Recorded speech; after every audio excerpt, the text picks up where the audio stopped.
Hello. Life is a community affair. Stay tuned for more.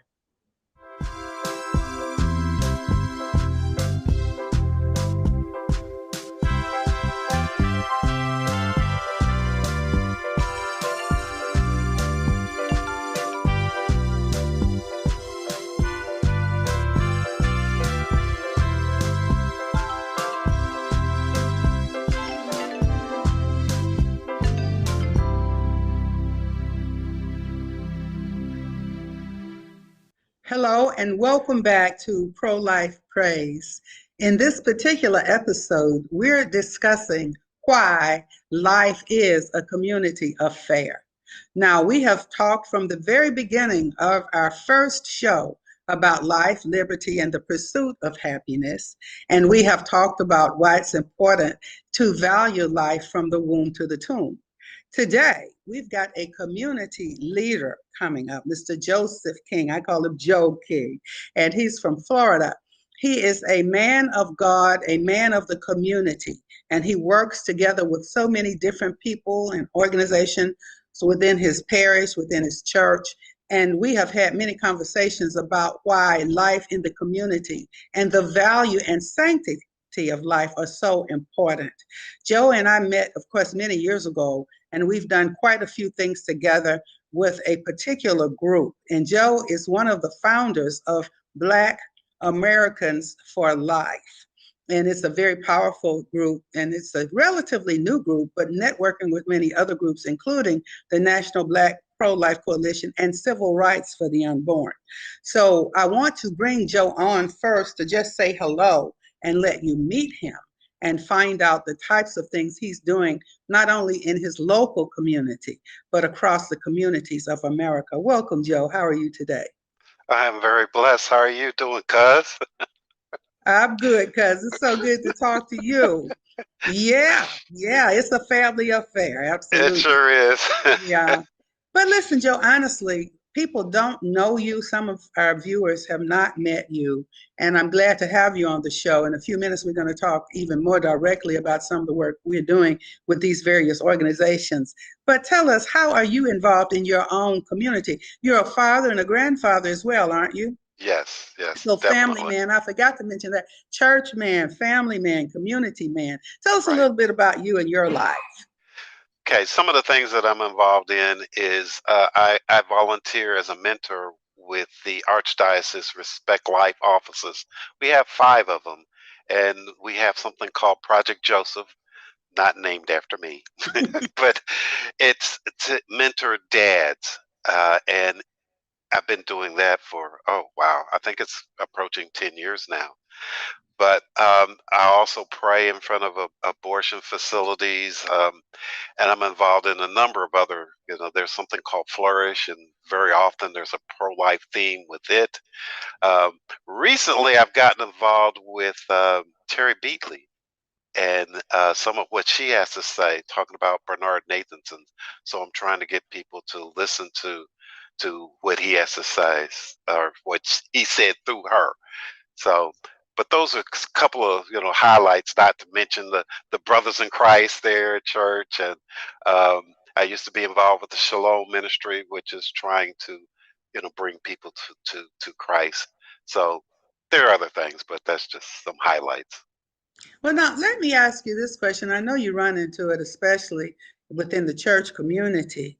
Well, Joe, I know all of these things that you're telling me about life and good education for our children and all of that, but we shouldn't discuss politics and religion at church. So what answer do you give people when they tell you you shouldn't be talking about politics and religion at church? Well, see, the thing is when it comes to life, that's not politics. That's morality, and I it became political, not because of us that are for life, is the politicians have made it an issue.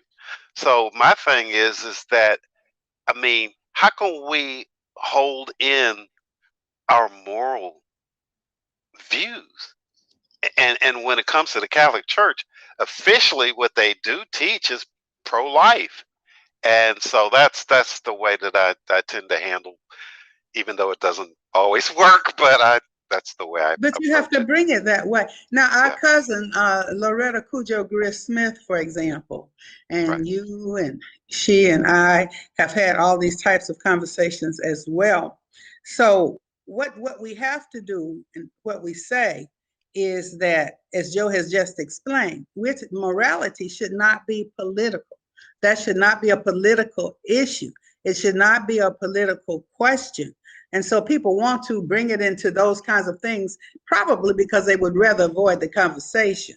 And so Yes. if we say something like, oh, separation of church and state, well, actually, there's nothing in the law that ever intended to separate God from the government or church from state, but rather to protect us so that we can worship freely in this nation. And I know Exactly. that that is another part of the conversation that we've had a lot of times. Now, you are what we call a Black Catholic. And you know, I don't like to divide people in groups by skin color, period, at all, because we're one race, one human race, and that's the critical race, the human race. Yes. However, there are strong African American leaders, and there have been throughout the church. Loretta told me one, Father, oh, I can't remember, but can you give us a little bit of the history of Catholics, African American Catholics, or in the, you know, African Americans in the Catholic faith?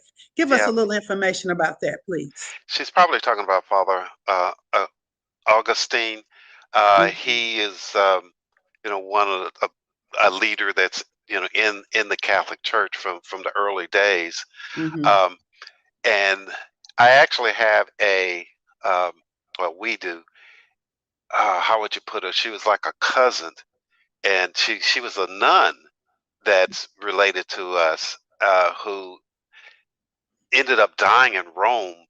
Oh, And oh Lord, now to remember her name, it's just I that's could see okay. her picture. It's just That's the okay. awesome story.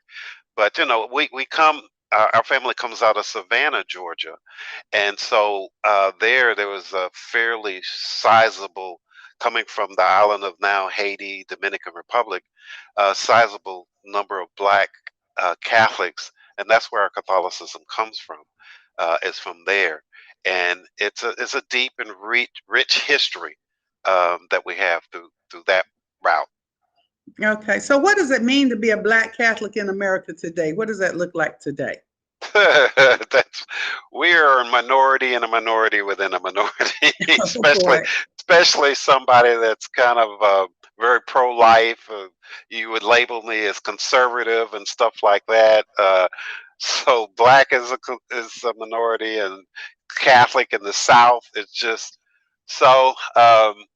I I know I would deal with growing up in the South when most everybody else is not Catholic, and I would like, well, if you think about it, most black folks became whatever their masters were. So that's Yes, why you see in Louisiana a lot of black Catholics. that's You see, true. so it's really depended on who the master was, if you will, and for whatever reason, well, for us, like I said, we came from the island of Hispaniola, French speaking people. And so that Catholicism came to Savannah, Georgia, on down through his name is Joseph King, my grandfather, and then to my dad, to me. Well, you know, that's why I really wanted you on the show today. A lot of people may not even know that there are Black Catholics, and as Joe says, a minority within a minority, but there are really quite a few, and there's some Black Catholic organizations. I've Yes, been, when I travel to Rome, for example, and different places around the world, I do meet Black priests and nuns a lot, quite a bit. So I just thought it would be very important for your voice to be heard and people to start thinking about and praying about the right, full Catholic community who fights for life all of the time, and especially also the African American pro-life leaders and groups. Now, somebody I'm feeling this, watching this, well, I'm not a leader, so what can I do about it? Well, you can visit civilrightsfortheunborn.org and look up Black Catholics for life there, and there's a video. I think there's even actually a website for Black Catholics for Life. So if you want to know more about it, please connect and get busy and get involved. And if you're in your community, and you are, especially if you're a Black Catholic, not limited to, but get busy and reach out and get information on what's happening. Because, life really is, Joe, a community affair, isn't it? Oh, absolutely. It really is. And Yeah. and then especially in the Black community too. uh, Like I said, I pray, and unfortunately, the entire time I've been praying in front of a abortion facility, I have seen maybe 4 Caucasian women come in. Every one of them was brought by a brother. All the rest were minorities. Wow. All Wow. of the rest. Wow. Wow. Well, this is an important fact, and we know, and we are informing and educating and activating community that abortion in America targets African American mothers to abort their babies. And that is a high number in these United States. And we are sounding the alarm for that reason. Joe, I'm going to shift gears just for a second. Released a new song this summer, Your Way, Yahweh, and I'm singing that with Kathy Lee Gifford. And so we're going to play a little introduction to that. And people, you can find that out on YouTube now. It's playing on YouTube and it's streaming on popular music channels. So I think that Joe and I would definitely agree that if we don't let God have God's way, we're in trouble anyway. Amen. Let's Amen. watch the video.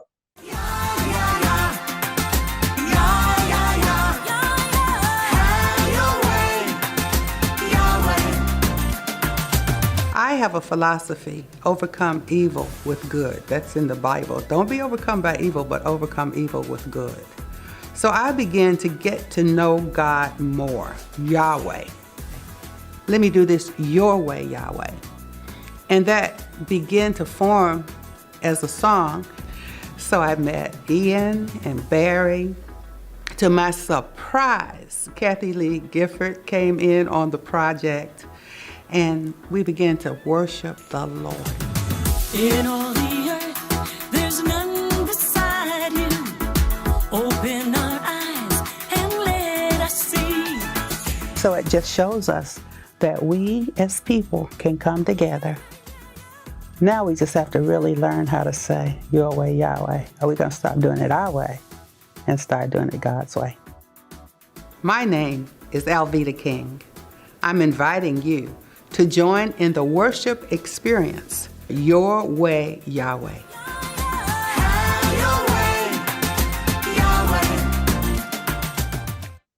All right, so you can watch that on YouTube and wherever music is streaming.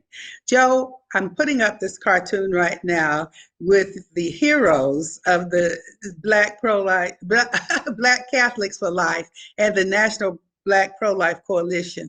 Now, you work very closely as the founders of that group with you, YG Nightstorm, and Dr. Loretto Kubjo Greer-Smith. And the National Black Pro-Life Coalition, that's the core founders of that group. And we work together through Priests for Life, informing, educating, and activating the populations about the harmful impact of abortion. So what's it like working now as a group leader to get this message out, Joe? It's still very much of a slog. People are like, they don't. Do I have to hear this? Yeah. Yes, it's amazing. And it's almost like, because we're talking about something that is dealing with their souls, and but they don't hear that yet. We've got a really tough road to hoe, but that's why I stay in prayer a lot. Because this is not against a political party or people or left or right or anything. We've got an evil that we're facing that's very strong right now, and so we need the gifts of the Spirit to help us with that. So it's not easy. And that's why we're doing the show today. We want people to know how hard you're working. You do have others joining you now. I'm glad that that is happening. I want to invite folks to go over to our bookstore. You can get some of my books there. We're Not Colorblind, King Rules, for example. We're at prolifeproducts.org. And so that's one place that you can get some more materials. You can go to civilrightsfortheunborn.org and find out more about the National Black Catholics for Life.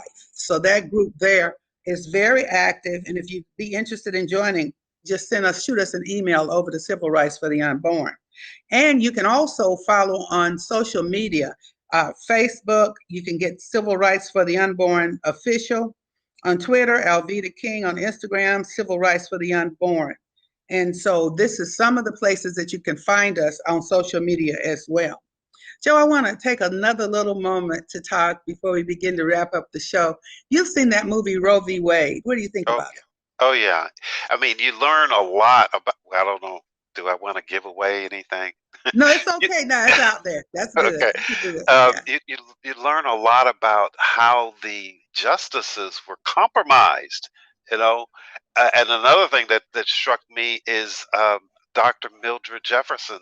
We don't know anything about her. This is a Black woman who should be one of the folks that when we have Black History Month, I mean, the first woman to graduate from Harvard, Black woman from Harvard Medical School. She was the first surgeon was a Boston General, female, period.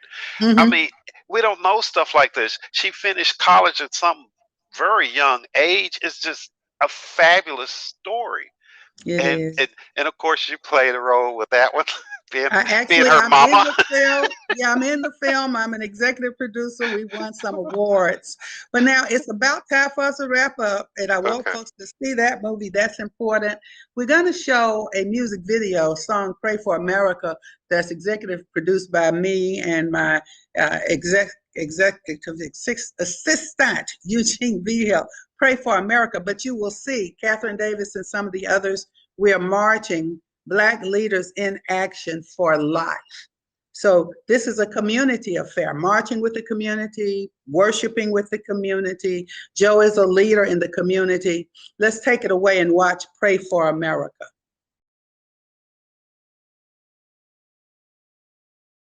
We will hear arguments in Roe against Wade.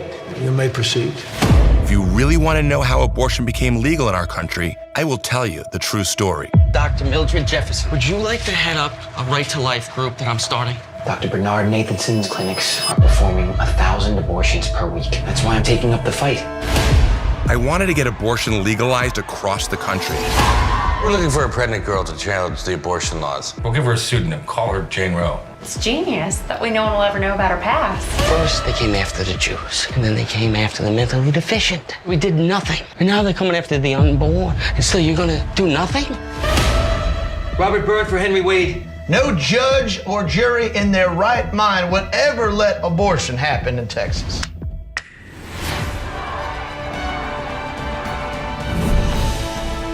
You've been watching too much TV. This case has nothing to do with women's rights. It's God's duty to forgive. It's ours to rule the law. You're changing your vote because your family found out. Or was it the media? If we don't sort this out, fur will fly today. You are trying to control us, Warren, old buddy. That is completely unethical. In the matter of Roe v. Wade, I want the case re-argued. Faith in God, respect for his law. That law being? Human law. We got the majority. We're gonna win. Perhaps this is beyond the authority of the Supreme Court. We are the law of the land. These girls should not be put through the pregnancy and should be entitled to an abortion. God, forgive me, what have I done? The true silent minority. Who is speaking for these children?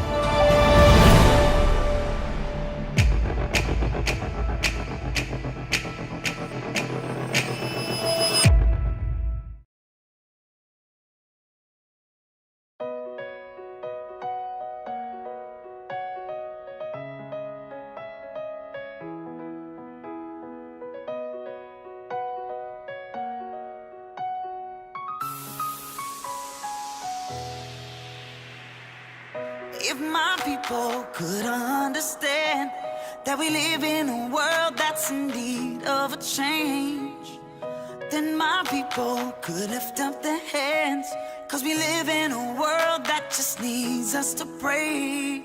People are trying to change the world. What about changing our mind? It's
right, everybody, we need to keep praying for America. Joe, I'd like to give you the last word. Thank you for joining us on the show. Will you close us out with some more inspirational information? Sure. I am now a pro-life warrior, if you will, especially when I found out that when you talk about systemic racism, there is nothing where racism is more systemic than in the pro-death movement.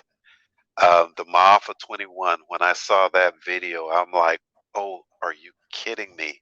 So it really, it grabbed my heart. And just learning about the pro-death movement in general, it's just stuff you just don't know. I mean, I always called myself pro-life throughout my life, but it's like I wouldn't take a woman to get an abortion. But if I'm not gonna stop anyone else, was kind of my feeling. And I didn't realize that's basically pro-choice. To be pro-life, you have to be pro-life, and that means talking to people. That means standing in front of an abortion facility in prayer. We're peaceful. We just pray down here. We don't attack anyone. So it's been awesome.